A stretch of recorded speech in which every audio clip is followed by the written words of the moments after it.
Hello, and welcome into Cash Considerations presented by the Full Tilt Dynasty Network, up here also on the True North Fantasy Football channel. I'm joined by a special guest today to do some best ball talk, some strategy talk, and then eventually draft the Best Ball Mania team with one of my favorite minds in the industry and a really sharp and devoted, shall we say, best ball player, Pat Kerrane from NBC Sports Edge. How are you doing today, Pat? Doing good. Yeah, excited to talk some best ball and draft the team. Awesome. I know we've all been doing Scott Fishbowl for the last week, and I think generally people are tired of hearing about us self-indulging about our Scott Fishbowl teams, but I only did it yesterday, so I haven't had the chance to self-indulge about mine yet. How's your draft been? Have you been getting all your guys? Yeah, it went pretty well. I had the 105. I got Mahomes. Same. I got Jamar Chase coming back. The latter part. But I had the 105. I had Jamar Chase coming back, got Trey Lance, and then hammered. I got Aaron Jones and Waller, and then hammered wide receiver for a while. Wait, you got Trey Lance at the 308? I did, yeah. I couldn't even draft Trey Lance at the 208. He was gone at the 204. I was so sad. I had a really nice run where I was able to get Jamar Chase, still get Lance, then get Aaron Jones, and then still get Waller in the 5th.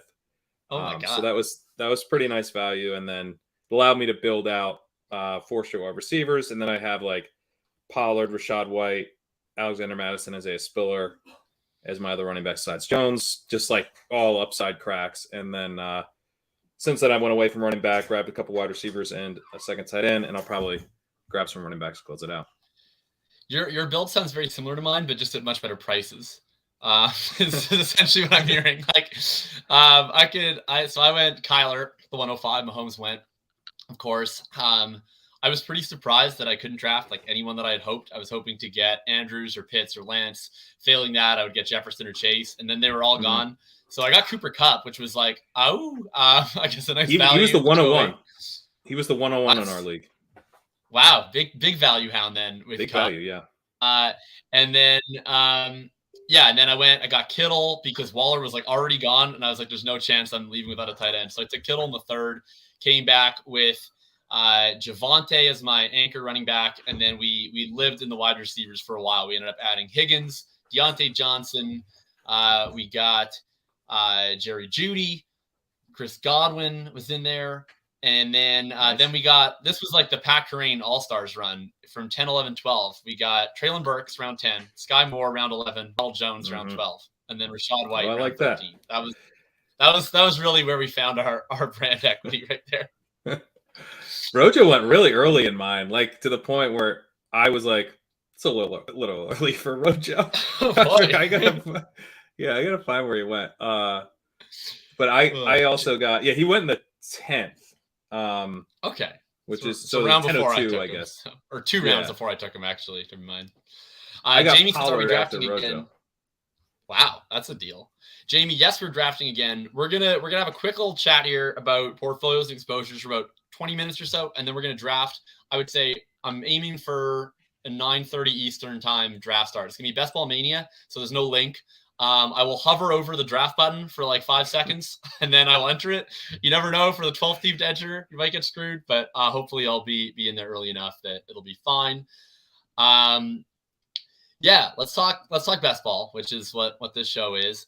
In terms of building out your portfolio, I know you've been doing the barbell, so this is like kind of in the middle of that. But where have you generally been with your portfolio? Particularly, I've been fascinated by this idea of like, should we just be zeroing players entirely out of our portfolio? Is that irresponsible? Or with only so many bullets, like, do we need to zero players out to create our ability to sort of build sub portfolios almost around each of our big stands? Are you taking many stands like in the negative direction, especially in early rounds where you're just hard fading certain guys, or are you taking pretty much anyone of value? I am. So it's like I am taking hard stands, but partially because certain guys like never fall.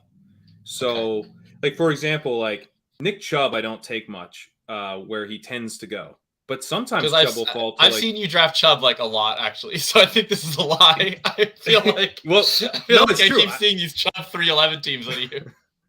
Well, Chubb 311 teams for sure. But like that's because like that exists with Chubb. That doesn't really Right. exist with like Fournette. Like I've yet to see. Maybe it will now that he weighs like 260 pounds or whatever, but or did at one point. But like, you know, if a guy like has a really tight range of where they're drafted, and I don't love the ADP, and it's the early window, I think I'm okay not drafting that guy a lot. Partially because I'm like with Fournette and the guy basically like the non-chubs, the guys who never kind of fall to that late third where I can scoop him at a value and get exposure that way. Mix in Mike Evans. Mike Evans is like moving up. Like I didn't like him when he was going at like the 208. He's like the 203 sometimes now. So. Yeah, this is a terrifying one for me. I've drafted 112 teams, and I looked today, I have 0 Mike Evans, and I wasn't aware that I had actually 0 Mike Evans. And that scares me a little bit, but that is unfortunately the case.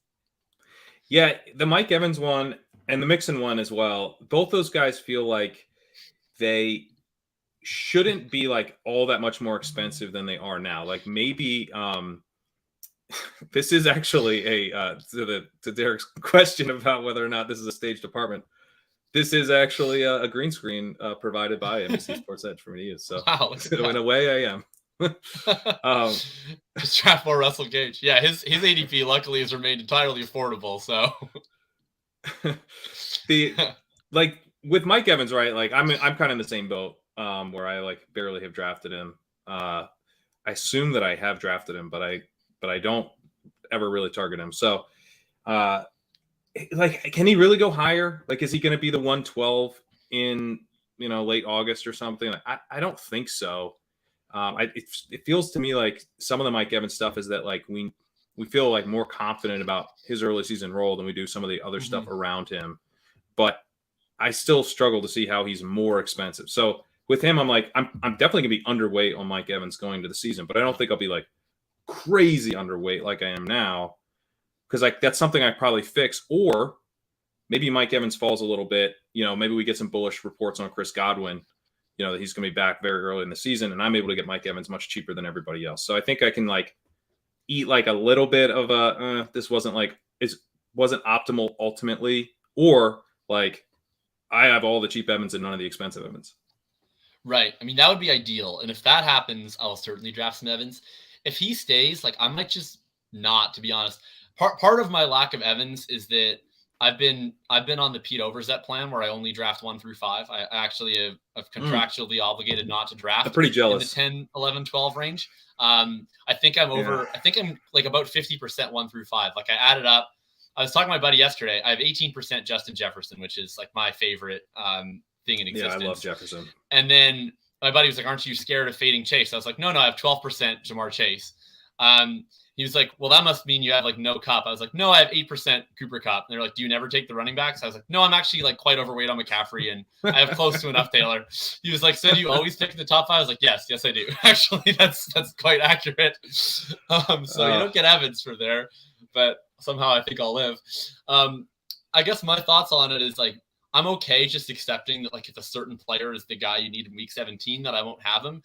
Because the reality is, like, how many teams are we going to be advancing to week 17, right? Like, probably not a lot. It's really hard to get one there. Like, you have to, one if you're really, really lucky, you'll get one.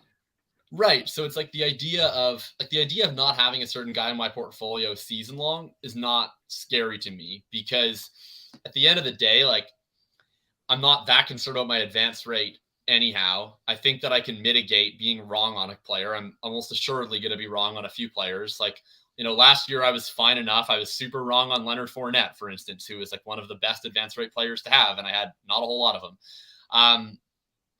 I think that it's stomachable. And then when I look at it in the week, it's like, yeah, would I like to have a portfolio of 200 teams going into a 1-week contest with 0 Mike Evans? No, but in reality, like I'm going to have a portfolio probably of 2 to 3 teams, like at best, if I had a good year in that final week. So it's like, it doesn't really terrify me to have, no Mike Evans from that point of view, because like I could draft all my 18% Justin Jefferson. The odds are is I probably have 0 Justin Jefferson teams in the final anyway, right? Which is kind of depressing, but that's why I just can't get that bent out of shape. Like I feel like I can be more intentional about my diversification around a few stands where it's like, I know that I have a ton of Jefferson. I can look at my Jefferson teams, be like, okay, I need more 0 RB with Jefferson, or, I haven't done Jefferson with Javonte enough, or I haven't done Jefferson with AJ Brown enough, which I've definitely done that enough, but that's sort of where I'm at. I also wanted to talk to you quickly about AJ Brown, because you're the only other guy that I'm aware of in the entire industry that's like staring down the barrel of the gun and drafting AJ Brown. I was relieved to hear it, because he's, I think, my most drafted wide receiver right now. And it seems like everyone else that I love and respect is running for the hills. What keeps you in on AJ Brown? Well, I mean, let's first also give Ben Gretch credit, who has not abandoned his boy AJ Brown. Oh, of course, that's true. Yeah, that's true. But yeah, I am one of the few. I mean, I've heard some really sharp people give some eloquent takes on why you shouldn't be drafting AJ Brown. I'm like, ignore those. I don't like that. but yeah, I mean, my thing with AJ Brown, like, I was in this Dynasty startup with Sean Siegel, finished up like 3 weeks ago. AJ Brown was the wide receiver 4 it's a super flex league. He went ahead of Trevor Lawrence. Like, it's the talent-based argument for Brown is robust. Like, we feel very, very good that AJ Brown is one of the best wide receivers in the league. He's been extremely efficient for his entire career. He was a good prospect, but like also one of those prospects where you look back and you're like, yeah, he was an even better prospect than we realized, because he was playing with DK Metcalf. So all the market share stuff, right? Like those guys basically were cannibalizing each other in college and making it look like if both of them had played at a different school, they probably both would have been first round picks. I think it's a pretty and Dawson Knox, of course, was on those teams too. Okay.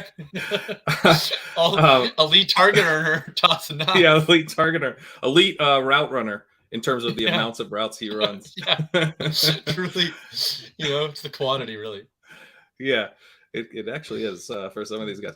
Yeah, but Brown, like, obviously I see the same downside case that everyone else does, right? I mean, the Eagles were super run heavy, especially in the kind of the third, fourth of the season. They kind of came up a little bit at the very end, but in like that third quarter of the season, they were so run heavy.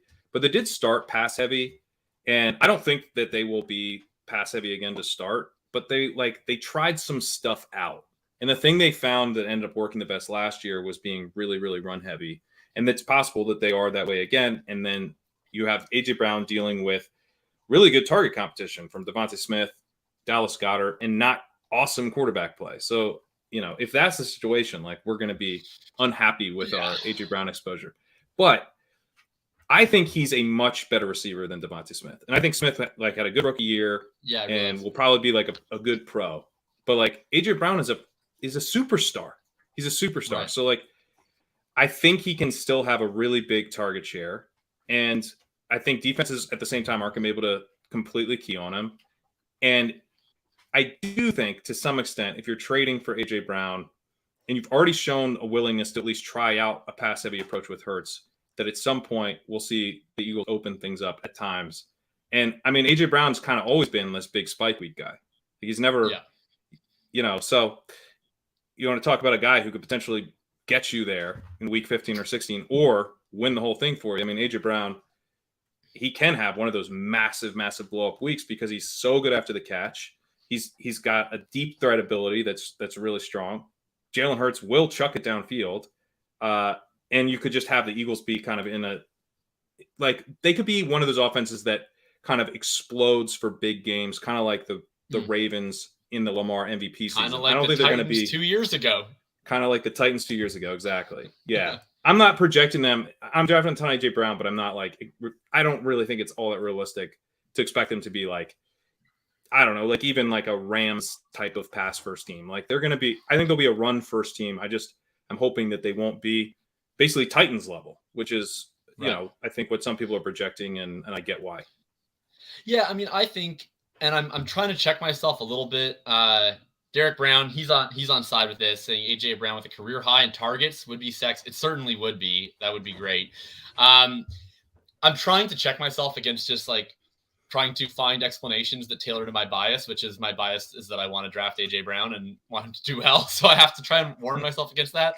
But I do think with the Titans, it's an organizational commitment to like establishment of the run, Yep. where they've been doing this for years and years, right? And before AJ Brown got there, and it'll continue after. The Eagles have not been that. Like under Howie Roseman, they have been one of the top passing teams, like above average in pass attempts in neutral situation pass rate every year except for Wentz's rookie year, and then Hurts's first year as a starter last year. Every other year, they have been above average in neutral situation pass rate, and that's what they were early in the year, which shows me like that's what they intended to be philosophically, and then they smartly adjusted to what their personnel was, and then they adjusted their personnel, right? So that is helpful to me. Yep. And then the other thing I would say too with Brown is I wrote about this in my first part one of my best ball strategy guide for these tournaments. Is like I want these wide band players, and I think there's to some respect like wide band we think of like an MVS, who could just have 3 for 100 or could have 1 for 20, whatever. But I think of it both in those terms from a single game and in terms of a season long game where we want younger players, there's more uncertainty, players in new situations, because I think we stack a lot of these players together, and it brings you I think an interesting look to your lineup, where you might come playoff weeks have this almost like barbelled lineup of some of the highest advance rate players who come from these ambiguous situations, and then some of the lowest advance rate players, but who still have that element of talent that we drafted in the first place and are thus lower owned, right? And like I like the idea, like I can see myself in a scenario where AJ Brown's a guy that I'm looking for late in the year saying, oh, like he's a guy that's 4% owned. I mean, I hope that's not the case because that's bad for me. But, right. We spend so much time thinking like advance rate doesn't really matter that much because 90% of the values in the last week and, how much do you actually gain? Like, I kind of like the idea of potentially targeting guys where the biggest concern is not their weekly ceiling, but their season-long projection. A, because that's the kind of profile I want to bet on anyway. But B, because I don't really mind having, one of my stands amongst many being lowly advanced and then potentially having access to a really low owned AJ Brown, in one of those final weeks. I think that's sort of, at least maybe I'm trying to justify it to myself, but it's why like I'm okay with drafting like a Gabe Davis too, where it's like, yeah, I think he's overpriced for his median projection, but he's still going to be running 35 routes against the Bengals. And that's something that I want, especially at low ownership. Right. I think Derek Kittle would says, be another guy like that as well, where it's like, you don't have to worry about the weekly ceiling with Kittle, even though that season long consistency might not be what you want. Certainly. All right. Well, we're going to get into a draft here in just about 2 minutes. Watching along, they want to draft with us. We'll be in a Best Ball Mania 3 draft in just a couple minutes. For now, I will set that up. I'm going to play quickly a clip from one of last week's Full Tilt Dynasty shows where we had Roto Pat on, Pat's colleague over, of course, at NBC Sports Edge. We'll be back in about a minute, and we'll be drafting in Best Ball Mania 3 with Pat Kerrane. I just wish that I had worse takes, right? Like it'd be so much nicer if I wasn't so, smart and I didn't have so much foresight, where the running backs that I wanted to draft were falling, right? But do you know how hard it is, like how few running backs I actually like? That when everybody starts drafting the running backs that I like higher, like then what am I to do? Draft Josh Jacobs? I don't understand. Like I'm in a truly a Kobayashi Maru situation here. Nice. Travis Etienne used to be like one of the 3 running backs in Dynasty that I was okay with the cost of, and now I'm okay with the cost of no running backs in Dynasty, it seems.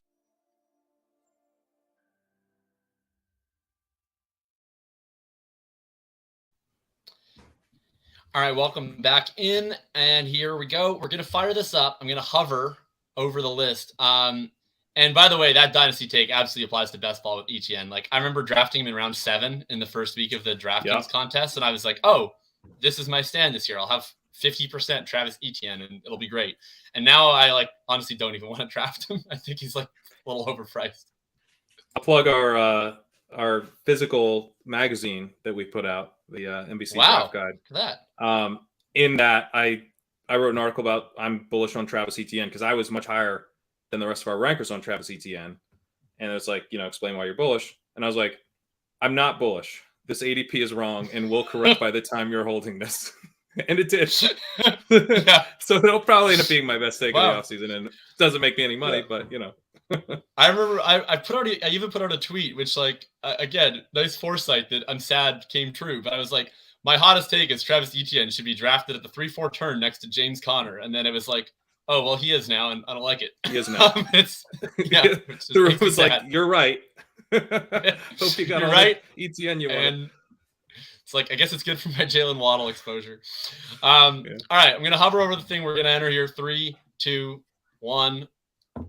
We are in there. Oh, we're only waiting for 1. So hopefully people were clicking while we were clicking. Otherwise it may not be a. There we go. We'll see if we see any friendly faces in there or not. I'm hoping that you didn't curse me and give us a late pick. Yeah, the 1-7. Not my favorite place to be at the 1-7. No. Probably my least favorite place to be. You really need. Honest. I will say, because I've been in Best Ball Mania, I haven't really done much of the puppies actually, because I'm like, okay, so everyone's going into the puppy, so you're not in Best Ball Mania. I think I'll draft the Best Ball Mania team, see how that goes. Yeah, and I have seen Derrick Henry's going like 103, 104, and Austin Eckler will go 105. So I've seen Chase drop to like 107, 108. Of course, I always have the 110, so I'm just sitting there at 110 going, God. I feel pretty strongly that will not be happening based on who's at the 1-5 and the 1-6. Yeah, I don't think there's any chance of that. So we got Boots, who's in the chat at the 1-5. We got Preston, who I'm pretty sure is FF_engineer out on Twitter at the 1-6.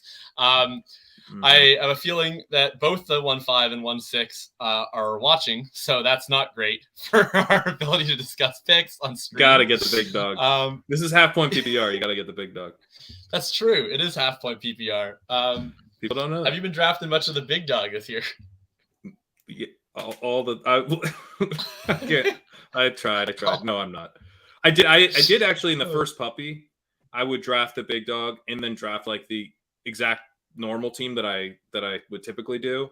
Like, let's say like, if I had, I don't know, like Taylor, but obviously from a little bit later, and just like go for the same kind of anchor running back with a lot of upside shots, typical wide receiver profiles I look for. Because I'm like, no one's going to build like this. You know what I mean? Right. And this is also like a closed little nugget of time. Like I'm not worrying about like price fluctuations so much. And it's going to be a specific group of people that tend to be more wide receiver focused. So I can potentially differentiate by, and it's a little bit of a hedge to the rest of my tournaments, which won't have much Derrick Henry. Have you got any of the late big dog stacked with CeeDee Lamb starts? Because that's the one exception. If I can get big dog at like 110, 111, and then hope to pair him with Lamb, then that gets me a little bit excited. I actually haven't gotten as much Lamb as I'd like, because I tend to do the same thing where I try to get him to wrap, and he almost never does. Yeah. Unless and of course we can't even get Diggs. We're just staring at green here. What do you want to do? I'm fine with whatever. I'm fine with all the way going down to Adams or Kelsey if you wish. I'm fine with Eckler or Cook. The Diggs pick is a signal to me that we should go Adams. This feels like an Avalanche draft. I think as well. That's probably likely. I like Adams. I like Adams too. I don't like him as much as Diggs, and I don't have a ton of them as a result, but I like him. I actually do have a lot. I think I'm at like 18% and I'm trying to fix that because I haven't drafted like any Dalvin Cook. And I should. I don't think he's as bad as a pick as my exposures say that I think he is. And I actually don't think he's that bad. I haven't drafted a ton of Kelsey because I honestly think Andrews is a pretty similar bet to Kelsey. And so I just kind of prefer pushing a little bit more if I can. And then I don't draft at like the 1-7 or the 1-8. Like I've actually gotten more of the 110 to 112 than I have where we just were. So I don't know. I take a pretty good amount of, like I just tend to take Adams at the 110, 112 range a lot. But I've not taken him at the 1-7 yet. So this will be a new draft. Ferris, who's in the chat, I'm sure is really enjoying getting Eckler at 111. That's a unique starting point. Yeah, for sure. I've been drafting Eckler. I mean, Eckler is someone I'm mixing in. I don't tend to do a lot of Henry, and I probably should draft more Najee than I'm drafting. It's just I'm drafting it's none. Like, okay. At all. That's another reason why I have a lot of Adams, because I don't draft. You're in a Mitch Trubisky offense. Yeah. It's just tough, man. Like their offensive line isn't, I guess, as horrendous as it looked like it might be last year, but it's still Mitch Trubisky at quarterback, and he doesn't hit big plays. Like, I don't know. It's just here's my issue with Najee. Like, if I want to draft a running back that's in a below average offense, but who's going to get every single snap and play all the pass downs, like can't I just do that? But with the guy who's way faster and better and cheaper and Saquon Barkley instead of Najee Harris, who's like never had a 10-yard run in his life. Yeah, no, I agree. I don't know. So Barkley's a dude I've had to start clicking Barkley more because I do think like he's a guy that I think by late August could easily be like locked into like the 111, 112. Fat Lenny, I was wondering if we were going to get him to fall. He will not be falling. In fact, he is rising. Well, look, here's our opportunity. If you want to mix in some Mike Evans, we have Mike Evans after ADP. We also have Saquon. We just talked about Aaron Jones, Mark Andrews. I would take Saquon or slot, Andrews. But you want Saquon? I'm okay with Saquon. I would take Andrews if you want. Okay, I tend to like Andrews in the spot. I'm a huge fan of him, and especially if we get him, paired. I find Lamar and Bateman a little expensive to stack at the 4-5 turn, so I tend to like mixing in some equity with that with Andrews. But he's also just been a guy like he was incredible last year. He lost target competition, and I think people see that regressing based on the fact that they think they're going to run a lot more this year, which they probably will. But like if he has a 30% target share, then I don't even care how much they run. And what if they don't run like all that much more? Then he's probably the tight end 1. So I've been drafting a lot of Andrews, but I've also been drafting a lot of Saquon. So yeah, and I think one thing that's like a little bit lost in the conversation with Andrews is that he saw his snaps increase by like 15% last year. Like he wasn't always a full routes guy. Like he always ran routes when he was out there, but he didn't run like the elite, like 85% of the routes, which is, really where you want the tight ends to be. I mean, more than that, even better. But, a lot of like the Dawson Knox, it's like, how is Dawson Knox doing what he does? It's like, because he runs like 81% of the routes, and that's basically it. That's the whole thing. Yeah. So to get him up into that level, it's like Andrews is a big receiver, and now he's actually running like a receiver's share of routes. So I don't think that'll change, even though they drafted a couple tight ends. I don't think the rookie tight ends will eat into that. And basically, like they almost have no choice now but to feature him. I've also just been like really in on not just Andrews, but like all the top 5 tight ends. I think like I've seen some stuff that's really compelling by Hayden Winks talking about how tight ends are kind of overdrafted versus the median, but I just can't get over the idea that in a weekly game, right, which this essentially is, like it's one thing if Adams goes for 30, you can probably find later wide receivers to get 30, but there's just not that many tight ends that are frankly capable of 30, right? Like I always go back to, I think it was week 15 last year, Kelsey goes off for this huge performance on Thursday night. The first thing I do is check all my teams to see who has Kelsey.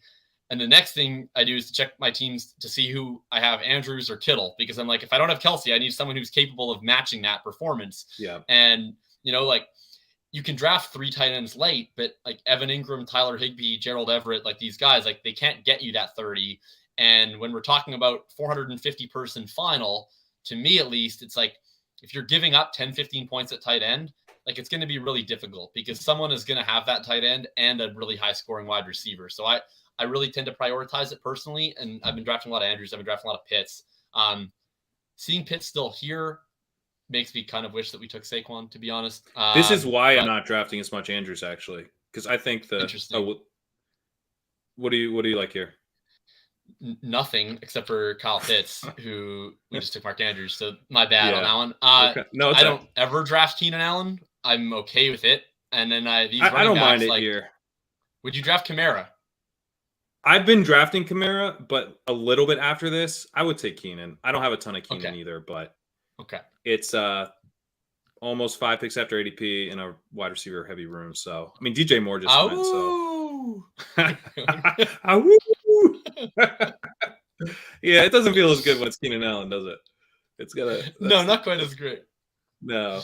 I've been struggling with Keenan. I mean, granted, I'm struggling more with him at ADP, not necessarily where we took him, but I just think like to me, when I look at his projection, he's kind of drawing dead to the running backs. Like to me, like if one of Barkley, granted he's going higher now, but like if one of Barkley, Fournette, Javonte stays healthy and has the role that is projected for them, they're probably outscoring Keenan Allen in half PPR.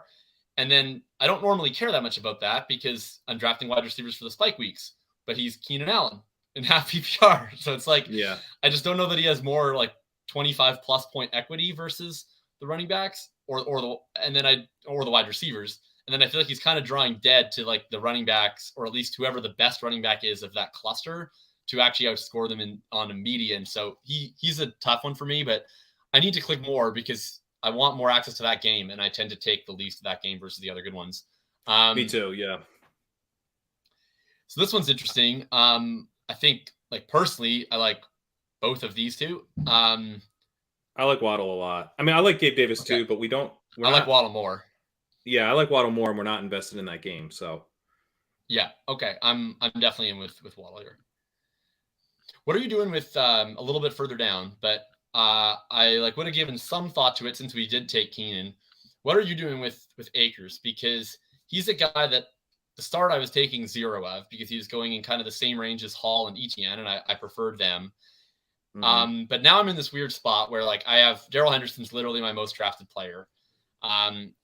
He's up there. Hall and Etienne have clearly like kind of surpassed him in ADP, and I'm thinking like, okay, like should I be mixing in some more Akers based on, I have cover with Henderson in a way.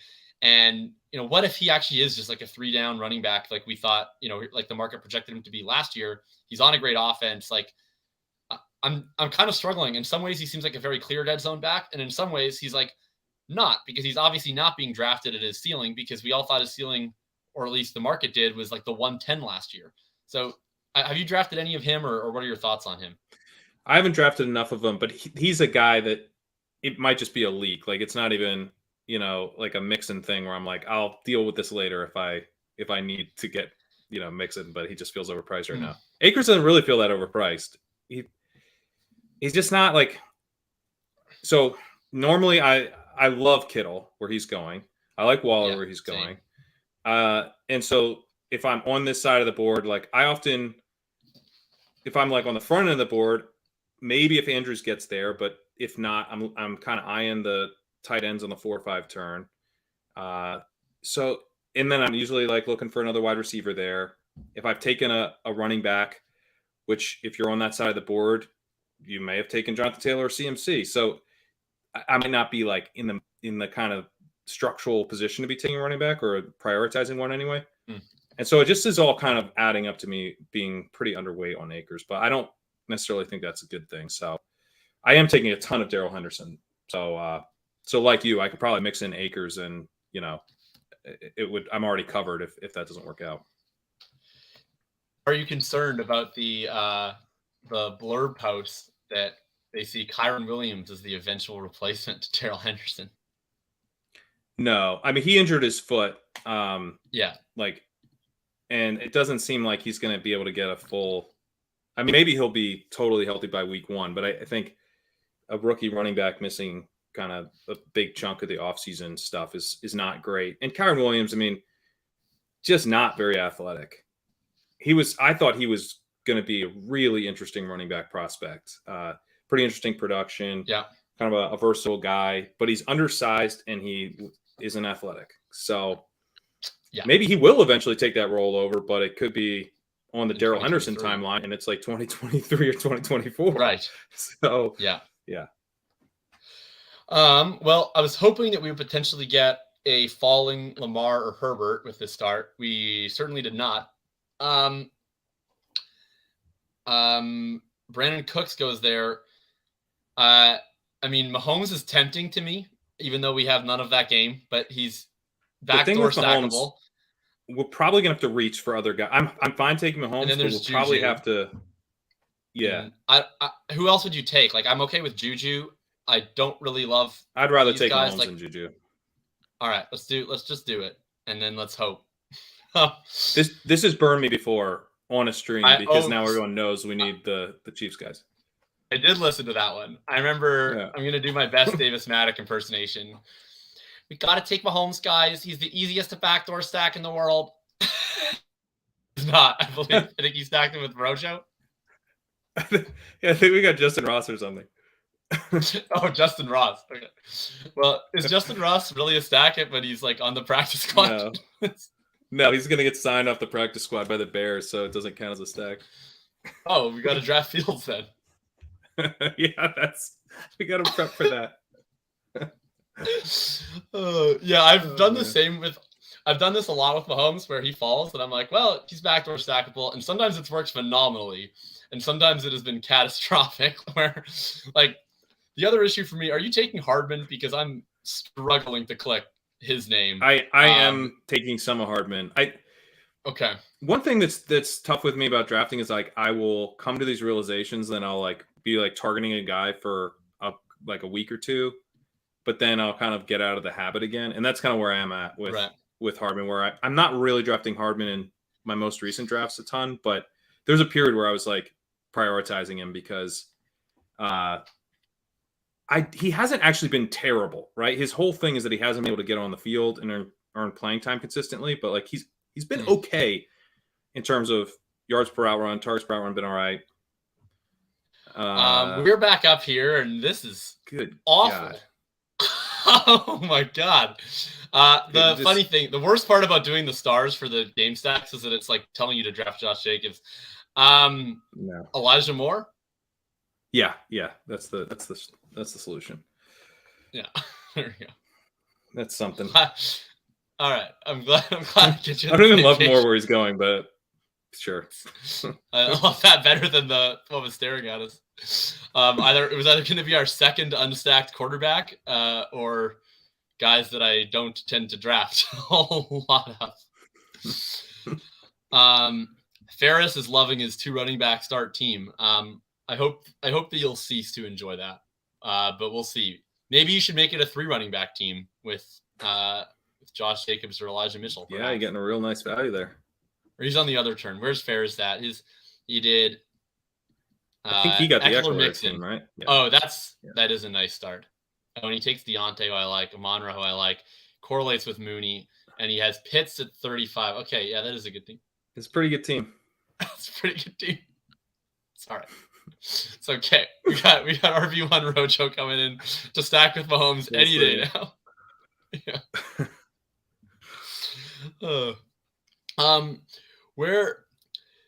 So let's see here. I don't really want to talk about where I'm looking at round 7 with the people here, but you mentioned that you don't like where Elijah's going. I very much do like where Elijah's going, which is good. I tend to agree with most things that you have to say, so I'm glad that there's a source of disagreement. What's been your holdup on Elijah Moore's ADP? My holdup is that I'm worried the Jets see him as more of a slot guy, and that is a concern. So, do you have a potential route squeeze with him? With like, if Garrett Wilson going to eventually project as like a starting outside wide receiver, and then how often is Corey Davis? Is Corey Davis only playing on 3 wide receiver sets, or is there scenarios where Moore isn't on the field for a 2 wide receiver set? That's what worries me, because like they spend the 10th overall pick on Garrett Wilson. Garrett Wilson's awesome. I think Garrett Wilson's a really good prospect. I love Wilson. He is, I think, my number 1 most drafted wide receiver, actually, is Garrett Wilson. And I also like Elijah, which means that I take a lot of Jets, which is concerning. Yeah, and this feels a little San Francisco-y to me, where like if Wilson is a massive hit, I don't think Moore was someone you wanted to draft. Like that Zach Wilson could support. I think he could support a really strong wide receiver season, but not accompanied by another really strong wide receiver season. So part of it to me is like the route stuff, and part of it to me is that I think Garrett Wilson's a great prospect, and the bet on him right now is so much stronger price adjusted than on Moore that I really struggle to see how that discount maintains. And maybe it just means Wilson moves up and Moore stays where he is. But I think if Wilson moves up, Moore could slide down. So now maybe I can get cheap Wilson now and cheaper Moore after training camp. I'm mixing more in now because that could be wrong, but that's like one thing that's giving me the confidence to go a little underweight on Moore now. Okay, all right. I will address that when we come back after this pick. Interesting spot here. So like, obviously, I tend to draft a lot of Trey Lance, but we have Adams, but we don't actually have any 49ers, and we do have Mahomes. I don't want to draft Gibson or Sanders or Renfro or Lazard. I I mean, I'm not actually super opposed to Sanders as our RB1, to be entirely honest. I don't mind Tony here. I don't mind Kirk. That's a little reachy. I don't mind Tony, actually. You want to do Tony? Tony's a big swing. Yeah. Okay, I'm good with that. Yeah, I draft a lot of him. I mean, just like I'm pretty bullish on the Giants overall from like a how they'll scheme their offense perspective. Like it seems like they're doing the Buffalo thing. Like I hate to transpose it, but they invested nothing at tight end. They invested nothing at backup running back. They drafted a slot wide receiver while restructuring another slot wide receiver. Like that tells me they're going to do a lot of 4 wide receiver set, spread the ball around. And, Tony, I think, fits well into that kind of offense with the kind of yak player he is. On Elijah Moore, I kind of agree with you from a closing line value perspective. Like, I can pretty easily see a world where we watch a preseason game and, like, there's a Dwayne McFarland tweet where he's like, I charted their snaps last night, and Garrett Wilson and Corey Davis played in the 2 wide receiver sets. Elijah Moore was subbing out, and, like, his ADP falls 2 rounds. Like, that's a future that I can envision.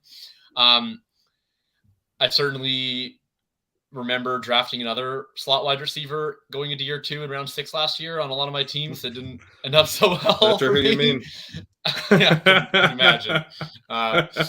Yeah. Doesn't ring a bell. No, of course, yeah. We don't want to get Biscuit again. I guess my issue Moore's profile going into year 2 is like much better than Fiskus was, based on like what he was able to do last year in terms of where he was earning targets, his PFF receiving grades, his reception perception, all that stuff.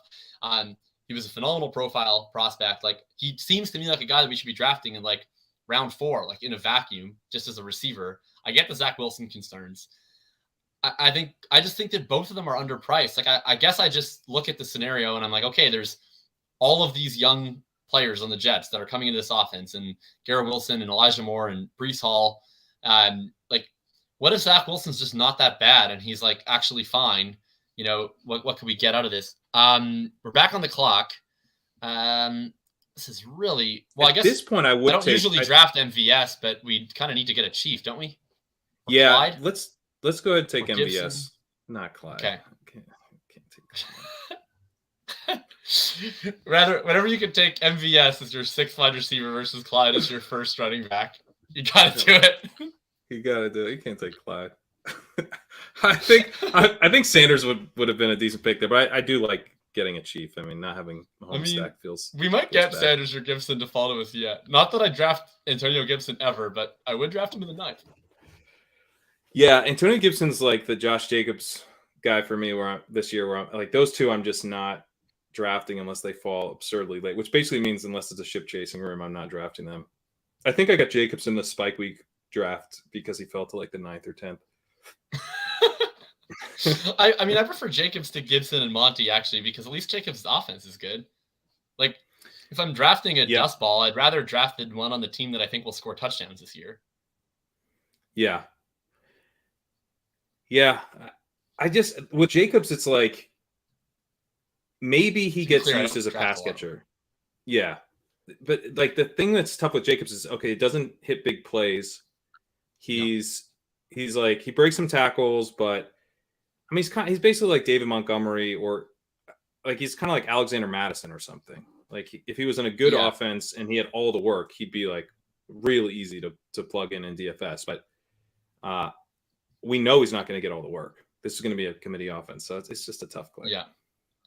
Yeah, I agree. Like he's definitely not a priority to me, but I don't know. He's fallen into round 7 sometimes, and I will draft him. Whereas Gibson, it's more like, okay, you really need to fall past ADP. Just like I just look at Gibson, and it's like, okay, you play on the Commanders. Like there's not that great of a pie.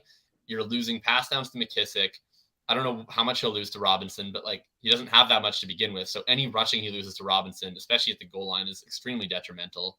And then, Montgomery, it's like a similar thing. It's like, okay, he like kind of sort of paid off a round 5 price last year. Ish, like paid off. I don't know. He was fine. His role can only get worse, right? Like it certainly can't get better. He was getting like 90% snap shares. New coach, Khalil Herbert really flashed last year. I think Khalil Herbert's good. Yeah, I think so as well. Interesting spot here where we do not have a running back yet. That being said, Sky Moore. We have Mahomes, and let's stack him up. And I think what would you say? Sky Moore 2 highs? Let's go, Sky Moore 2 wise. I think it's time to tab off of wide receiver for the remainder of the evening. I think we might be done at wide receiver. It would be nice to get a bring back on Denver, but we have non-wide Melvin receiver. Gordon, maybe. We could get Melvin Gordon. Yeah, we've got non-wide receiver options there. But like we could be straight up done and do like I mean, I gotta say, I've been doing this Mahomes late. I've been doing the unstacked Mahomes late thing. It does not often work out well enough to get MVS and Sky. That's a true treat. It is nice. Yeah. I feel great. Yeah. That's a pretty sweet double stack. We're also set up for a second quarterback. We have a couple outs for a second quarterback. Yeah.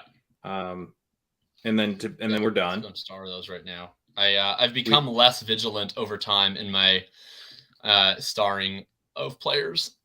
Gotta get on. I'm the same way. I do it like I'm very good in the beginning of my drafts, and then like I don't need to start Zach Wilson. I'm a little more vigilant when I'm not also hosting a show, but I'm not quite at the pro level of being able to host a show, do the picks, and star Van Jefferson because I drafted Austin Eckler all at the same time. No, I'm with you. I mean, normally I have Pete to rely on that, so of course. It's a lot. It's a lot to juggle. So I'm looking through. We got to take a look at the running backs here. Well, I see a few that are certainly of interest. Yeah, I love the running backs we're looking at here. Yeah. What do you make of the Seattle running back situation? Because the market has moved decisively. It used to be Walker 2 rounds out of Penny. Penny is now flipped Walker. How about, well, first let's make a pick here. We have Walker, Stevenson, I like Gordon, Walker. Rojo. I also like Walker. So let's talk about that one because I think the market is wrong on what they've done recently. But I'll hear from you. You want to take Walker here. What's your thoughts on the Seattle backfield? Well, Adam Levitan was tweeting today about like how this news that Penny's going to get like 20 touches a game is like a follow-up secondary like throw-in mailbag response from a beat writer where he's like basically like, I don't know, he's probably getting like 20 touches a game. Like that's not something that should move ADP by 2 rounds. It's a guy answering a mailbag column in July. So like, it is what it is, but it shouldn't be, we just shouldn't put much weight on it. So Walker, I mean, I wasn't the biggest Walker guy in terms of his prospect profile because he had like a horrific yards per out run, very much profiles as kind of a 2-down guy. And Penny's good, so he's going to be splitting early down work. And they might, I mean, the Seahawks are definitely going to play like Travis Homer or something and make this a gross 3-man backfield. Yeah. But they are definitely going to run as much as they can. And Walker hits big plays. He breaks tackles. He hits big plays. Like he is the type of back that could deliver spike weeks even in a bad offense. And then if Penny, who has this ridiculous injury history, misses any time, they're gonna feed Walker. And I'm basically assuming Chris Carson's not playing this season. I think that would really hurt NFL ever again, to be honest. I don't either. Unfortunate, but agreed. But I agree. So agreed that it's unfortunate. Also agree he's not going to play again. So I think if you're going to give me Penny like 2 to 3 rounds after Walker, I'm going to draft Penny. If you're going to give me Walker 2 to 3 rounds after Penny, I'm going to draft Walker. I'm going to draft the cheaper guy. So I'm with that, but I'm even more enthused about Walker just based on everything. Like I go back to like Ben's article about anti-fragility after ETN, where it's like we want the guy where chaos breaks in the right direction of, right? Like they just drafted Kemp Walker in the 2nd round on a rebuilding team. Like aside from the fact that it makes no sense, the one thing that tells me is like they plan to use him at least at some point, and they obviously love the guy if they think that's like a good allocation of capital. Like maybe they won't, who knows? But I guess the way I look at it is we just said neither of these guys are playing 3rd down. They don't project that way. Even the beat writers are saying it's probably going to be Travis Homer or DJ Dallas on that down. So to me, it's like an early down split of a really bad team, even a run heavy bad team, but like a slow bad team is not a very ideal situation. So I'm trying to think of, I'm really sad that Melvin Gordon went. And I'm really don't sad snipe us on Melvin Gordon, man. we didn't even want to take him really. So like it's not even a good snipe because I'm kind of like, great, now I don't have to take Melvin Gordon. I know. I just said out loud, I'm really sad that Melvin Gordon went, and I was like, is that where I've gotten with my life? That I'm sad about missing out on Melvin Gordon. Okay, so 2 is an option, but I kind of prefer the later guys, to be honest. Who do you like the most here? Like, I don't actually draft a whole lot of these 2 earlier guys. I draft more of these guys, but I probably should mix Me too. them in. I wouldn't mind mixing in Madison here. Give us a contingent value. Because it's a bit after ADP, right? It's like 2 picks after ADP. Okay. That's fine. Yeah, 2 picks. Yeah. No. Yeah, so currently we have 2 running backs that are projected for, about 5 carries combined in week 1, which is, I think, a good way to get off to a fast start. That's what you want to do. Yeah, right. That's how you build. Exactly. Boots says it was 15 picks after ADP. You can't blame me. I will give you a hound, Boots. Oh, but you drafted Melvin Gordon. I will always blame you for drafting Melvin Gordon. We would have blamed ourselves for drafting Melvin Gordon. Yeah, it was good. It was supposed to be kind of a gross backdoor stack bring back type of thing for us. I don't know. Does he have any Broncos? If you don't have any Broncos, Boots, I mean, let's see. What are you doing with their life? Drafted Melvin Gordon. He does have Jerry Jeudy. He has Rojo. Again, it's Jeudy. He has Russell Wilson, Rojo, Melvin Gordon, Jerry Jeudy. Fine, Boots. Good team. My apologies. My apologies, Boots. You know what this sets us up for now is we haven't been able to get Melvin Gordon or Javonte. Alberto's off the board. We're probably maxed out a wide receiver, and we took Mark Andrews in the second. Mm-hmm. It sets us up pretty well for a Greg Dulcich team. It sure does. If there was a team to draft Greg Dulcich, this is the structure for it. This is it. Let's see. Did we lose Henderson there? We did. We did lose Henderson, which is unfortunate. So Tua is also available, and I'm open to it. Pierce is still there after ADP, and I think I'm probably a little higher Pierce than you are.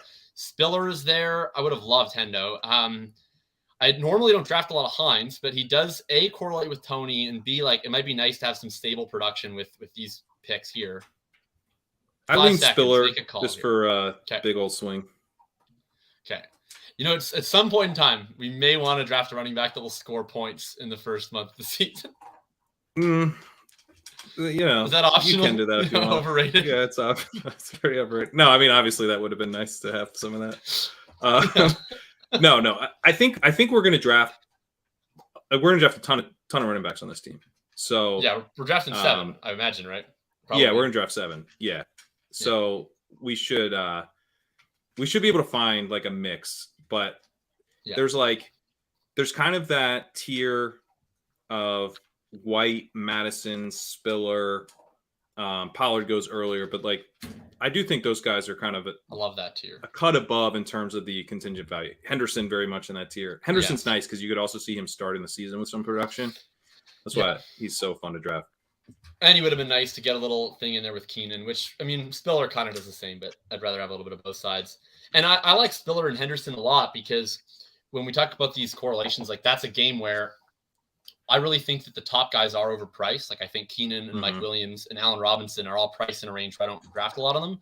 But I understand that I want access to that game. Like it's going to have a massive total. Yep. It could be the best game on the slate. I struggle with drafting I do draft these guys, but I know that if I draft Josh Palmer, Tyler Higbee, Gerald Everett, like I'm not waking up that morning like thinking that that's going to be what wins me $2 million. But there is a world where if Austin Eckler or Cam Akers is out, or if Cam Akers just can't play football, where like, oh, Spiller or Henderson is actually projected for 16 points tonight. Like that's a thing that could actually happen. Yeah. So I'm much more excited about getting sort of my leverage off of that game with the running backs later than I am with like Palmer, Higbee. Whereas I think there's a reasonable chance that Henderson just is what we thought Akers was. Eckler's out, and so Spiller's projected for a ton of points. That literally happened in week 16 last year with Justin Jackson, right? So it's possible. And I'm glad to get a share of Spiller because I draft so much Henderson who goes slightly later that I don't actually draft as much Spiller as I probably should. I was in that same spot, and I made a kind of conscious decision to start mixing in Spiller more. Because I mean, you just think about the contingent value on Spiller; it's pretty off the charts. It is. Man, I do not draft a lot of Tua Tagovailoa. But if we have Waddle 2 rounds after ADP, I could be talked into some Tua Tagovailoa. Yeah, I'd be fine Other with running backs. I mean, I draft a decent amount of Algier. I do too. I wonder if Gus's ADP is going to go way up. It might, but I'm not sure it should. He's also coming off an ACL tear.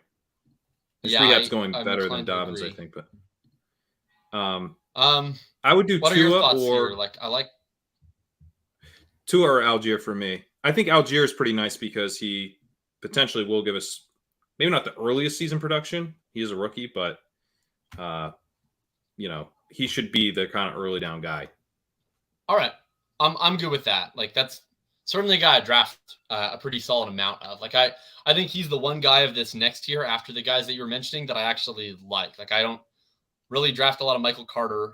I'm not super sold on. I think a lot of people are really sold on Gainwell. I'm a little lower on Gainwell because like I'm not actually sure if he does have the contingent value or not. Yeah. He certainly didn't last year. Maybe he does this year. It's possible. And I draft him because I draft a lot of later running back teams, but I'm not quite as big of a fan. Algier, he's kind of like Pierce. Like he actually has a path to just standalone value, which is interesting.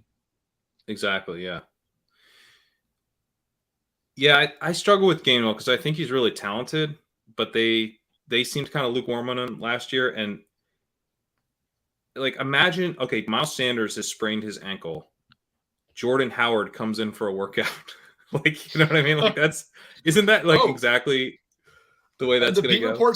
The beat reports seem bullish that they're going to bring him back. Like I've read like in their 53 projection, I read like they said something about like we still don't have a running back like that's like fits what they want in the goal line role. Like I think there was like a line in there. It didn't say this like quite the turn of phrase, but it was something like Jordan Howard's a phone call away or whatever. Like they mentioned him explicitly like as a guy they could bring in before camp and then like use a veteran exemption to keep him like on the practice squad, but promote him if Sanders goes down.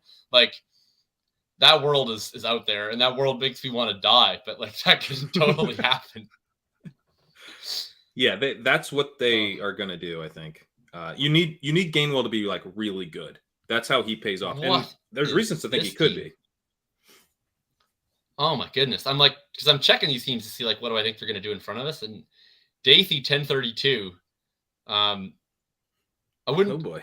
If I wanted to maximize the utility of Alvin Kamara's potential upside versus a suspension risk, I probably wouldn't do it as my running back 4. I mean, at this point, 3 rounds after ADP, we kind of got it, right? Woo! Yeah, woo! That was a legit one. Yeah, Overs up. We proud there. What's a real value hound we got? Look at that. 30 picks after ADP. There we go. That's nice. Not again. I don't draft a lot of the man, but that's pretty nice. What have you been doing with the Dolphins? I draft a decent amount of Waddle. I draft very little Tyreek, and I draft very little Tua, and I draft a lot of both Edmonds and Michelle. I don't draft a ton of Edmonds, although he certainly would have fit like a build like this. He went kind of early. I saw him go off and remember thinking he went pretty early here.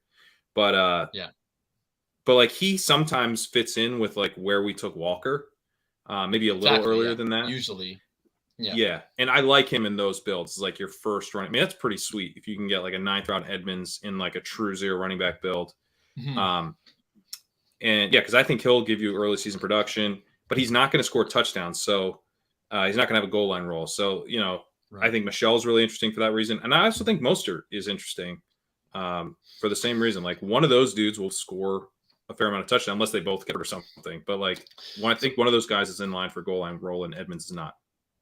Why do you think that Mostert's that much more likely for a goal line role than Edmonds? Because that's maybe the one aspect that I would disagree with you on. That's fair. Yeah, that's fair. Like Edmonds is bigger. Yeah, Edmonds has just never like ever gotten that work. Maybe McDaniel sees things differently with Edmonds, but yeah, I think that's probably fair pushback on Mostert because like he's kind of more of a speed back as well. Because has Mostert ever really had a goal line role? Like, I mean, I haven't, from what I recall, like other than a very short stretch of time, like he was still ceding a lot of goal line work, even at his peak, to like Tevin Coleman, Jeff Wilson the following year. Like, I don't recall him being a super consistent goal line guy either, and he's quite undersized. I have not been drafting a lot of Mostert, which it's maybe a leak because I do think that it's a backfield worth targeting just based on how cheap they are and how efficient the scheme's been in the past. But I guess I just look at it and it's like, okay, if it stays as a compartmentalized backfield, like who has the value touches that we want? And to me, it's like Edmonds has. I'll finish this point after we pick. What do we think here? We need one tight end and we need quarterbacks. Both Higbee and Fant correlate with guys we have. I'm fine with either one. I know we talked about Dulcich, but at all. I would take McKinnon. Okay, McKinnon correlates. He's like 20 picks at ADP. I think we can. Yeah, now that we mentioned him, we're not going to get him. I think I've like an AP here. We do need a Ram. We have Keenan and Spiller. I don't know. And then now I just get to tab over to running back for the entire rest of the draft. Who else is here that? Well, I don't really want to just queue guys up that I like, actually. Although I'm sure hovering my mouse over the star button is really a good way to conceal my true intentions.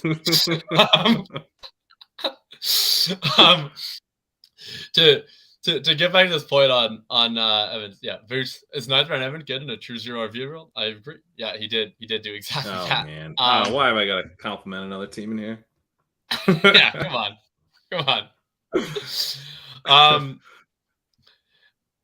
Yeah, I guess I've just been struggling with Mostert. If it's compartmentalized to me, he feels like the between the 20s carries guy, not like the goal line guy or the receiving guy. Mm-hmm. And then if I think in terms of contingent value, like all three of these guys are very known to get injured a lot. And it's like, who do I want in the case where they're the only one standing? Like, who is the one that's not having other guys brought in off the practice squad to steal their touches? And like, I guess I see a little bit more of that upside with like, honestly, Sony the most, to be entirely honest, like screams like he could fall ass backward into a bell cow role somehow from the 18th round. And then Edmonds too to a point. Is it McKinnon time here? I like McKinnon, yeah. Yeah. What have you been? I mean, we could go like McKissick, but I don't know. McKinnon, we got him correlated, so I'd rather. What about? Okay, we could correlate Darrell Williams with Tyler Algier. Yeah, but Darrell Williams is bad. Yeah, I know. We can correlate Benjamin with Tyler Algier. Well, now I'm interested. If I remember Josh Norris freaking out about the Tyler Algier. What would he think of Algier? Yeah, I think that came up on a ShipChasing show and he was watching. So yeah, it's getting a little ridiculous when you do the late round dart through correlations, which is partly why I don't always star the guys. Like I kind of like to know. It helps me keep track of like what my main correlations are if I don't star everybody. Or like, for example, we got Adams, and then once we like didn't get Debo, Kittle, at that point I will sometimes unstar Lance, especially if it means I'm gonna have to reach for him, like where we were. So yeah. The unstarring, crucial. The part unstarring of the process. It's become part of my process. I'm really in the weeds on this stuff, as you can tell. I feel so weird. Like normally, like I get to this part of the draft, it's like my favorite part where it's like I can relax. I'm only going to take running backs, and then I just star all the ones that I want in order, and then I just like turn off my phone and I check who I got 10 minutes later. But now I'm on stream. I can't just go ahead and star all my favorite running backs. Who are some of the guys that you've been targeting most in these like later portions of your zero RB build without trying to give everybody away necessarily that we want, but in terms of like have there been guys especially like that go even potentially undrafted where you're like, this would be an interesting guy to mix in who might be 2% owned in the whole tournament, especially, drafting pretty early? Yeah. One of them, this is so gross, but like, so I was drafting some of Pierce, but I've always felt like Pierce has been a bit overpriced. Dameon Pierce. Okay. Fair enough. And part of it's just because like it's like not an offense that I want to really be in on, and I don't think he has this huge contingent value. He was a committee back in college. He's probably going to be committee back in the pros. And so I was like, I'm paying for the most expensive Houston Texas running back. Just not that fun. So I like Michelle here. Michelle's perfect. Yeah, I mean he's correlated. He's is I think a path to actually providing week 1 value, which we need. Yep. There we go. Love it. So then I started drafting some Mac, and Ben Gretsch has been talking to Marlon Mack. And then we were on the clock, me, Ben, and Pete, in our main event draft, thinking about Mac. And so I messaged Rivers McCown, who is over at NBC Sports Edge, and he's like a diehard Texans fan. He covers the Texas for us every week. He knows more about Texans than I didn't even think it was humanly possible to know this much about Texans. So he's dialed in. I said, "Who's the?" My apologies to Rivers McCown. He feels the pain of being a Texans fan, and he wears it on his sleeve. But he also knows a ton about the Texans, so it's kind of great. But he was like, if I had to place a chip anywhere, it'd be like 55% Burkhead touches, 30% Mac touches, and 15% Pierce, with Pierce's role growing as we get into November. That's awful. Kind of. Why aren't we drafting Rex Burke? Why is Rex Burkhead completely undrafted if there's a chance of that? I mean, he has a 3-down skill set, right? Like in the sense that he technically can play on all 3 of the downs. I mean, I'll say this for Rex Burkhead. We're drafting Darrell Williams in round 15, and Rex Burkhead is literally the exact same guy. Yep. So I was honestly pretty fired up to draft. Okay. I think I like to call him Flex Burkhead. Yeah, Flex Burkhead. Let's get him in. I actually have been drafting Kenyon Drake as well, which would make sense for this build. You would.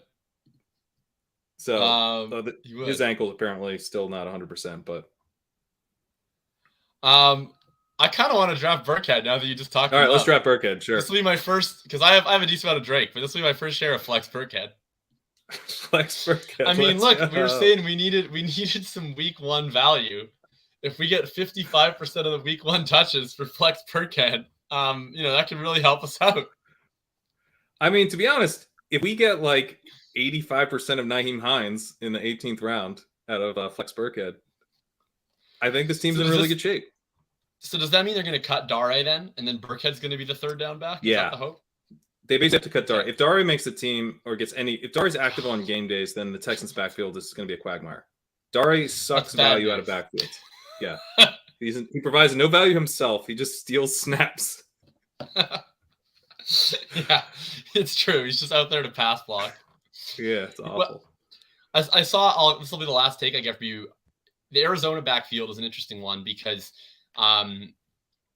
Darrell is clearly the market's preferred number 2 option, but the beat reports say that, Benjamin is a number 2 option. Then you have Keontae Ingram is in the mix as I think a pretty intriguing profile for a round 6 rookie. We know that the Arizona backfield has a million high value touches. Like, is there one that you've been drafting a lot of, or are you sprinkling in everybody? I presume you're not staring at 20% James Conner. So if you want access to this backfield, how are you generally going about it? I was drafting a little bit of Conner early, and then I realized he started to slip, and I should be probably buying the discount on him, but I also I draft some Conner. Yeah. I kind of got cooler on him than even the market, because going back and looking at what he did last year, so touchdown driven. So it's like, it does feel kind of dead zoney where you're paying for last year's touchdown production from, a guy who's struggled with injuries. It's like, I don't know, like people thought it was like crazy to draft Conner over Chase Edmonds last year, So now all of a sudden it's like, oh, we got to give him a 3rd round. It feels like we're paying the peak price a bit. And then I did draft some Darrell when he first went there, because I'm like, okay, I can correlate him with Kyler, get the passing down back thing. But now I'm to Eno. I finally, eventually landed where everyone knew I would land. Yeah, back home to the road of his guy, Benjamin. Yeah, exactly. Yeah, I've had a somewhat similar journey where, like, I I've been martingaling Eno since he came into the league entirely unsuccessfully. And this year I was like, okay, I'm out on Eno, like whatever. They had a chance to give him touches last year. They didn't do it. So I'd way rather bet on the new guy. And Keontae was a profile that interests me. And then they brought in Daryl, and I was like, oh, okay. So Eno like might not even make the team because he doesn't play special teams, and they'll probably keep like Jonathan Ward or whatever. I was like, this makes it simpler. And then all these beat reports, and like I need so little to get back in on Eno. Like it's like one beat report was like, Benjamin had a great camp. I was like, great, let's go. Like we're drafting Benjamin. I know. Which is maybe I don't think I've even double checked he's the number 2 report. Like normally I'd be like, let me see like what was said and is this legit? And I was just like, Eno's the number 2? Oh, sweet, I'm in. Well, plus like it gives me an excuse to fade Daryl Williams, which I also would love any excuse to do that. Like because I think he's real bad. So I appreciate that. Let's look through some of the teams here. If anyone that was in the chat specifically wants us to touch on your team, feel free. I know Boots has been especially active, and Ferris has been in here a good bit too. But we'll go through our team again real quick. So we went full on 0 RB. I'm glad that Pat and his guest appearance would play the hits with us tonight. So we go Devontae Adams round 1. We take Mark Andrews round 2. I'm very interested in what this team would have been in the alternate universe where we do take Barkley and then Pitts here. Probably like that team more, but I like how our team ended up anyway. We ended up getting Keenan, Waddle, Mahomes. This was probably the thing that ended up the best for us. We took the risk on unstacked Mahomes. He ends up becoming triple stacked Patrick Mahomes.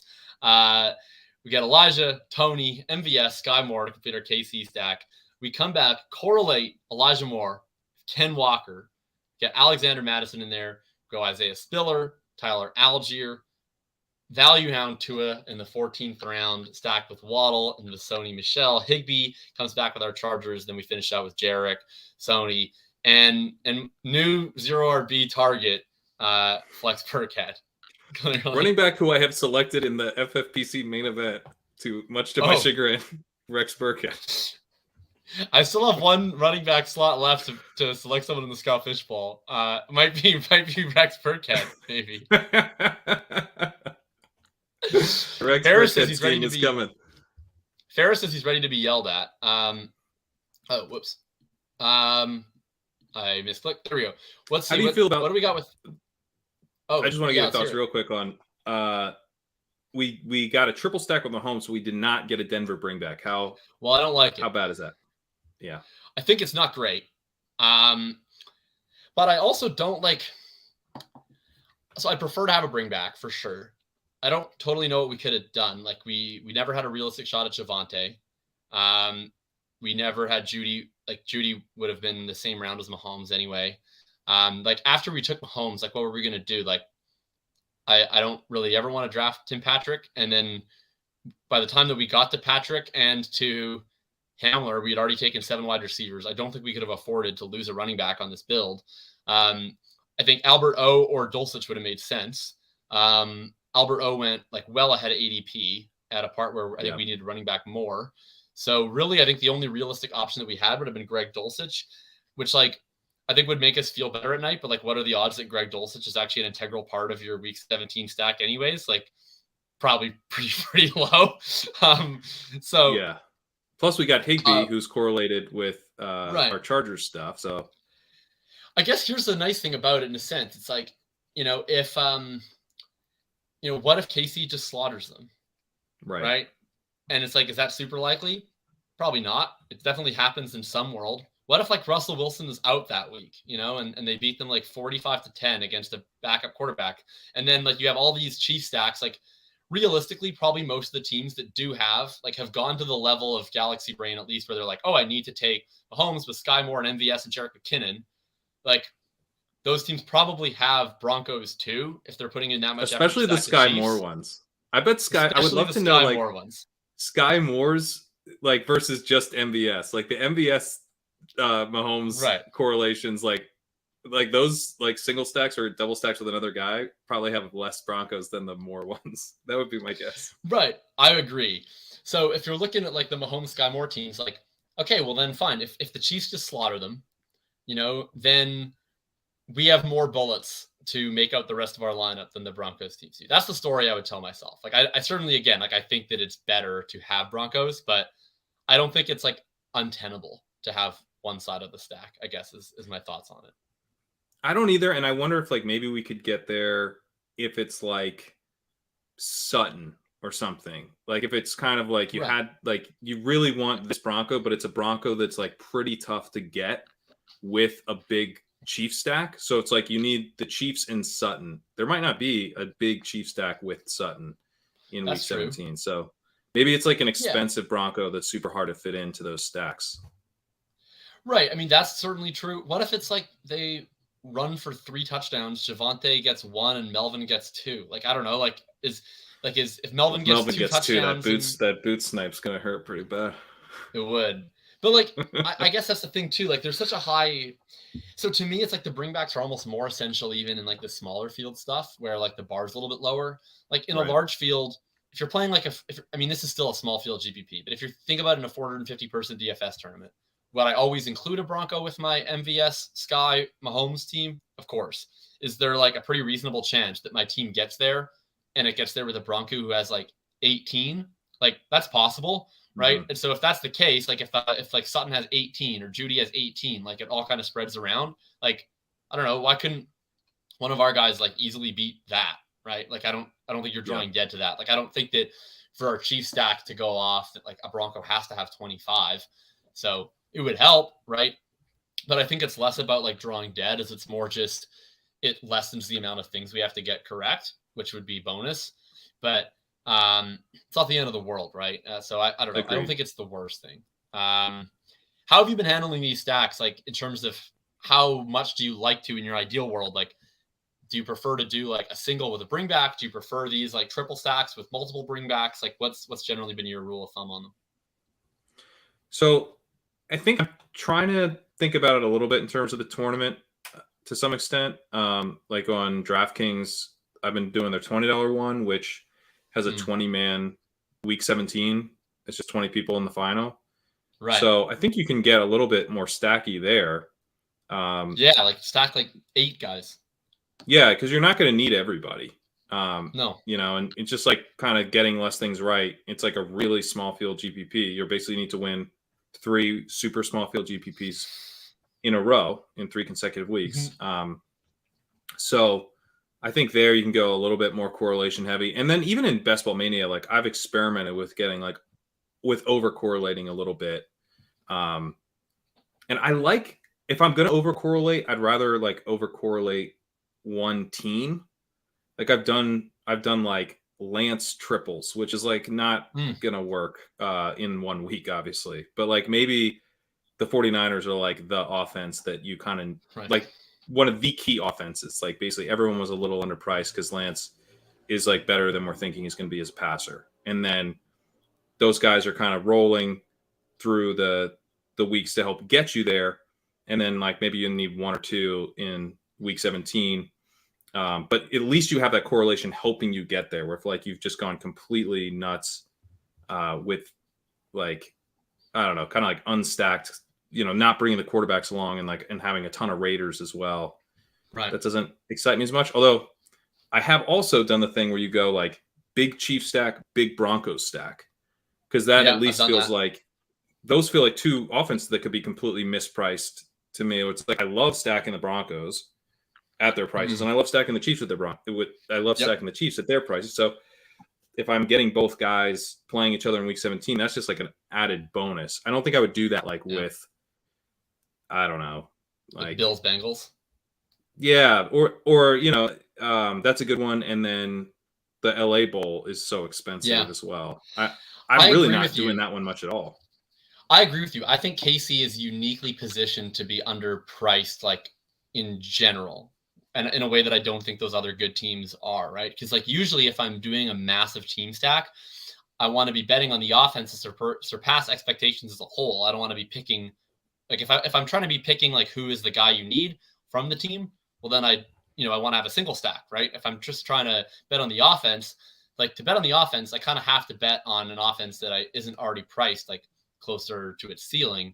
And yeah, it's hard for me with like the Chargers and the Rams because to me it's clearly like maybe the one exception would be the Rams backfield, where I think there's like a lot of production there that's potentially priced below where it's at. But in terms of their passing games, it's like, okay, there's Cooper Kupp, who's obviously incredible, but he's certainly not underpriced. Nope. A-Rob's a little expensive to me. Van Jefferson, but he is what he is. Chargers, it's like Keenan and Mike are a really hard click for me at their prices. Yeah. Josh Palmer's the guy I probably draft the most, but I mean, like, I don't know, he's Josh Palmer. Like, he's not anything all that incredible. Everett is kind of just Higbee on the other side of the game. So it's tougher for me. And same with the Bills. Like, I don't actually, like, you know, like Diggs is priced up. Gabriel Davis is priced up. Crowder might not make the team. Crowder McKenzie thing's kind of wild. Like, McKenzie's a guy I'm getting late a fair amount. Yeah. McKenzie, like, Chris Evans stacks like are in a high number of my Bills. That's another one. Josh is gonna lose his mind. I do that like he so loves often. Chris Evans too. So that'd be like such a good way to troll him, actually. Or at least Hayden does. Oh, I do that on McKenzie, Chris Evans. It's an uncomfortable amount of my teams where I'm like, oh, what game don't I have access to? Oh, okay, Chris Evans, Isaiah McKenzie. We got that one covered. Got it fully covered. Yeah. I agree with you though. I do less of it on those big games. Like, teams that I do the massive stacks on, honestly, are like usually gross teams. Like, the two that I do the most are probably the Giants and the Jets, which feels a little gross. But like, just with the Jets, it's because they're all young, where I can see a world where multiple of them are better than we expect just as players. And then it makes the whole offense, like, it compounds the ceiling where, like, you know, you're mentioning, and I think that's probably the modal outcome where you're like, it's only going to be one guy. I guess my like other theory is like, okay, what if Zach Wilson's like just better than we think he is? And I don't think that's necessarily likely, but if we like try to put ourselves in a tournament mindset, it's like, okay, what if he's actually just good this year? And then one of the reasons why he would be good this year is probably because Garrett Wilson or Elijah Moore is a stud. And like, if one of them is a stud in and of themselves and Zach Wilson's better than we think, then they both push each other up. They both lift the offense up, which like, that probably is good for Corey Davis, who's super cheap. That's certainly good for Breece Hall, who's going to be the beneficiary of the rushing touchdowns. Like, Tyler Conklin's literally free and he's going to start, and CJ Uzomah goes ahead of him for no reason. And so I don't know. That's like a team that I tend to stack a lot. And then the Giants is similar, where you get an ambiguous situation. Like, nobody knows how to handle the wide receiver depth chart at all. Like, Tony's going pretty late. Galladay is going pretty late. Wandale's almost free. Daniel Bellinger, I think, is probably going to be their week one starting tight end, and he's literally free. Matt Breida's free, and he's the only other running back on the roster that's ever played in the NFL. Barkley, you know, I really like at his cost. So that's a team where, like, okay, what if they just pass like 600 times, you know, and they run this really high pace team, and they're not even necessarily that great, but they just run like a fantasy friendly offense, and you can draft all these giants. And then they all surpass. Like, I do some of that stuff, but I want to quickly, before we head off, Ferris wants to be yelled at. So I will look at Ferris' team, and you can decide to yell at. So he starts with Austin Eckler and Joe Mixon. You know, two running backs, which, you know, really limits your opportunities. He gets Kyle Pitts. You know, whenever you can draft a guy catching passes from Marcus Mariota and Desmond Ritter in the third round, clearly a good use of capital. No, come on. I have like Kyle Pitts 25% Kyle Pitts. He drafts Deontay Johnson. You know, clearly this is not a guy who's concerned about quarterback play. You know, Kyle Pitts, Deontay Johnson. You know, Amon-Ra St. Brown. Amon-Ra and Darnell Mooney. I mean, he truly does not care about quarterback. Clearly he's not valuing, you know, the thing about best ball, Ferris, I don't know if you know this, but we want to be stacking good offenses, right? So that seems to be a leak in your game. Clearly, Trey Lance not even going to play this year. You drafted a backup quarterback. That's embarrassing. Brandon Ayuk apparently was, you know, worse than Ray McLeod in camp, according to some guy named Jack Hammer. So, you know, that seems reliable. Double stacking the Steelers, a curious choice. You know, Tyler Boyd, despite having, he does have Mixon. Okay, well, whatever. Whenever you can draft the two shitty players in the Bengals offense, that's always a good move. Jarvis, because Tyler Boyd just wasn't safe enough. You know, you got to add in Jarvis. Robbie Anderson, again, quarterback play, not a concern. He might retire. The quarterback play is a real concern for Robbie Anderson, given like, I know we talk about, like, you know, the various shower narratives and everything. You know, Levitan's made famous. Yeah.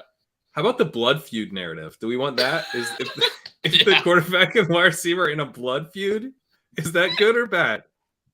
I think it's bad. It seems bad.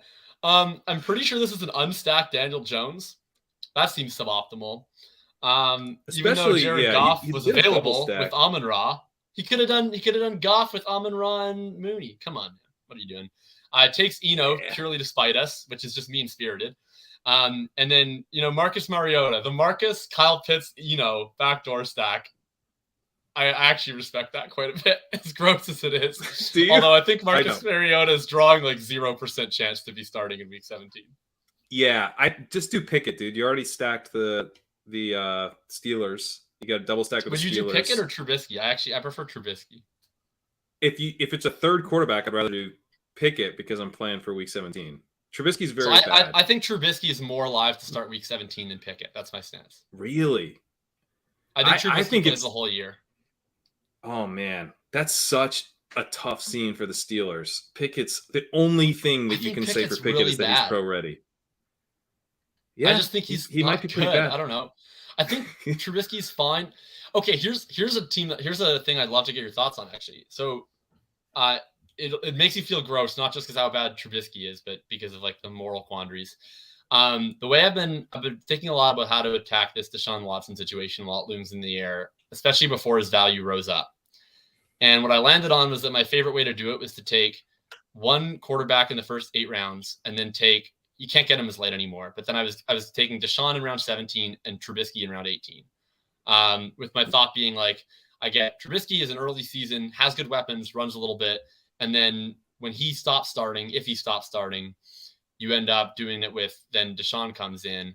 And what I'd often do is like I build in this Raven stack. Actually, I have I think 2 of the same team, where I have like a Lamar team with Deontay and Mark Andrews. And then I have Trubisky on the other side and then build in Watson later. Have you taken any Watson? And if so, how do you take Watson? I took him a little bit before the indefinite suspension stuff started to get pretty loud.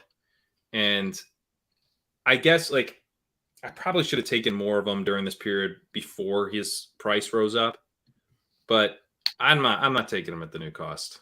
I don't know. Part of it's like I think the cost doesn't matter to me until it gets material. I don't know. It's he went from round 18 to round 15. To me, it's if he was going to be a hit at round 18, then he's a hit at round 15. What's really the difference, I guess? That's fair. There are a lot of quarterbacks in this 15, 16 range that feel pretty solid. Obviously, Deshaun Watson plays, and he plays at the end of the season. He's going to smash Daniel Jones and Zach Wilson, but it's just I don't know, man. I'm struggling with it because it's also I would love to win this thing without Deshaun Watson. You know what I mean? It'd be nice to not need Deshaun Watson. My goal, I originally my lean was he's going to miss the whole year. And I think that was a bias enforcing lean where I was very much kind of what I said about AJ Brown, but this in a more moral sense where I'm just I would prefer if Deshaun Watson does not play this year or ever. And so, it was just easier for me to be that's a good bet. And then he plummeted down the draft board. I was okay, I guess I was right. Good on me. And then when this other news came out, I was man, should I really have 0? If I'm trying to play to win?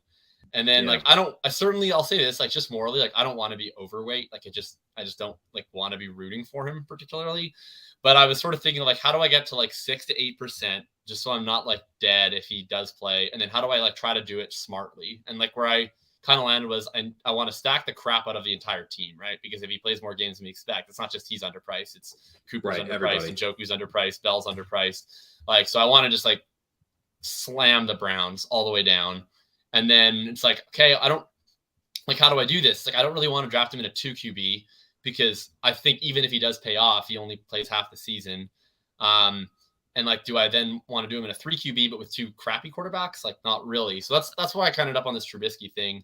But that's more time than I need to devote to Deshaun. Boots wants an eval. Boots, he really wanted to be us. He saw us doing the cool 0 RB thing. He did it, but he ultimately crashed 1 round earlier than we did. Didn't have the strength for it. Takes Jamar Chase 1-5. Congrats. He followed the ADP. He takes Mike Evans like a true boomer. DJ Moore. Okay, that's actually a nice correlation. Gabriel Davis with Jamar Chase. That's also a nice correlation. He takes Judy with Russ. Takes Devonta. Unfortunately, I do like all these picks to this point. Yeah, they're all good picks. That's the problem with this team. Oh, and then he takes Olave and correlates with hang Devonta. on. So his first 8 picks are all correlated together. Oh, no. I thought he took CEH and Rojo together, but he took Chase Edmonds. I misread that. Then he takes Chase Edmonds, who, that's fine. He's not going to play the goal line work. So, really, really a wasted pick. He could add Sky Moore as his bring back, which is always preferable. Well, this actually we can criticize him on. Did he get another Chiefs bring back? Or is it just Rojo? Yeah, he just got Rojo, I think. Unless you count Darrell Williams' legacy. I mean, unless you're just betting on the Broncos to just come back from a massive deficit, Rojo's not the piece that you want. Like, if it's a shootout, probably not going to be a Rojo script. Rojo's gonna be getting touchdowns while they're up. So maybe, but it's a little bit of a thin. I mean, I think you could include Rojo there, but I'd love to have like a Hardman or whoever else tacked on. So you blew it. This is probably way too Galaxy brain. But like I've been spending a lot of time thinking about who are guys that are cheap that could leverage off of a game where it's like that's the only guy taking a game and it kills the game, but I get points out of it. And Rojo's top of the list for me. Where it's like that's a guy like if it's a Rojo game, then it's probably a bad game like for the Broncos and for the rest of the Chiefs. Like if Rojo has 3 touchdowns. Quickly finishes out here. He gets Melvin, which was honestly a personal attack. Takes Dameon Pierce, who's Rex Burkhead's 3rd string backup, which you really hate to see that. Flamus, that's fine. This is actually the one thing I don't like about his team. If I go 0 RB, like that committed to 0 RB, I really want an elite tight end. I don't know if he could have done it. Yeah, he could have. I would have taken George Kittle over Gabriel Davis, I think, probably. But I can see thinking that Kittle or Waller. Do you prefer Kittle or Waller? That'll be the last thing I tend to take Waller first because if I'm going to get Waller, I need to take him ahead of a Kittle. And Kittle, you can sometimes get in the mid to late 5th, so I'm getting plenty. Yeah, I get a lot of Kittle. He's the guy I actually would prefer if they were the same cost, but I tend to agree with you. I take Waller first because I have to. The other thing, too, is like I just like more 49ers than I like Raiders. Like I don't I'm quite comfortable taking IU because the last stop. And I'm even pretty comfortable taking TDP. I don't want to take Renfro or Jacobs like ever if I can avoid it. And so I know with Waller, it's like if I want a Raider on a given team and I don't take Waller, I'm probably not taking a Raider until Kenyon Drake in round 18. So that certainly makes things difficult. Pat, thanks a lot for coming on. This was a blast. I think we have hopefully a $2 million team. I'll make sure to send you a nice little PayPal. We don't have Venmo, of course, in Canada, but I'll make sure to transfer over half your $1 million. Where can people find you if they don't already know, and what do you got working on? NBC Sports Edge. Going to have all my writing is over there, so you can check that out. I'll have some good stuff coming out soon on Best Ball. And we're also doing on A Good Football Show right now, a series where we're talking to beat reporters on Mondays. So those have been really fun. They just had one out today. There was a couple weeks ago, Greg Allman was talking about how Rashad White's already the number 2 running back there, which obviously got my ears to perk up. I sure listened to that, and I was like clapping. I was like, yes, let's go. You love to see it. So that series has been awesome. We have team previews rolling out every day on NBC Sports Edge. And ShipChasing, Wednesdays at 9:15. We are in the heart of draft season. We have a main event going right now with me, Pete, and Ben. We're rolling out mini episodes. We're recording while we're on the clock. So you can hear us. Like, those aren't – sometimes they're like after the fact as we review, but then we always kind of time it up as we've got a decision coming up. And, we don't know who we're picking. Like, you're hearing us actually discuss what we should do in our main event draft. So I think those end up being pretty fun discussions. I love it. I always listen to a lot of the stuff that you do and really appreciate your analysis on things. So that's always great. Make sure to check out everywhere you can find Pat. You can find me on Twitter, FF_RTDB. You'll find me back here tomorrow on the same channel with Tom Billy for the Full Tilt Dynasty podcast.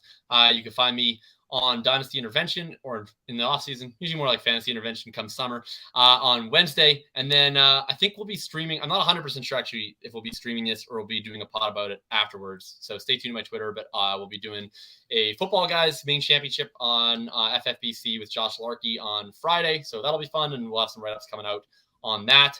Otherwise, thanks a lot for joining us. Thanks to Pat, and we'll make sure to see you probably next week out here for best ball stuff. Have a good one.